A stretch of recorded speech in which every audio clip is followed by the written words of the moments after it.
students, this is Mr. Clifford. Welcome to Econ Movies. In previous episodes, we learned about scarcity and choices.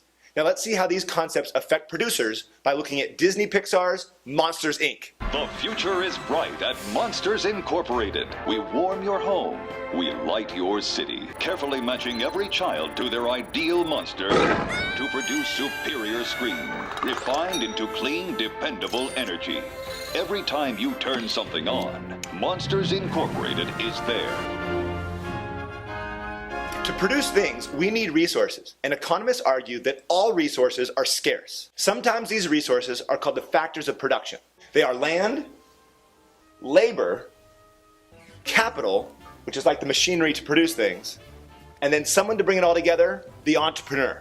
This company has been in my family for 3 generations. Economists like to explain the idea of scarcity by drawing something called the production possibilities curve. The PPC is a graph that shows how an economy can use its resources to produce 2 different goods.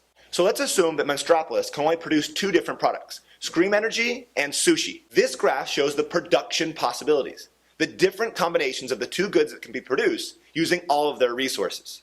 As you can see, they can put all their resources to produce Scream Energy, or they can produce all sushi, or some combination in between. But notice, they can't get any combination outside the curve. They can't put all of their resources into producing Scream Energy, at the same time put all those resources into producing sushi.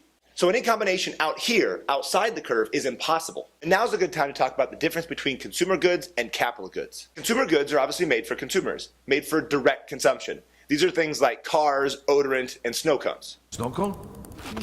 No, don't worry. It's lemon. Capital goods are made for indirect consumption and are basically tools and machines to produce consumer goods. Now let's analyze the big problem in Monstropolis, the Scream shortage. They clearly explain the cause of the shortage. Kids these days, they just don't get scared like they used to. This means that the main resource to produce Scream Energy, the children, are less productive.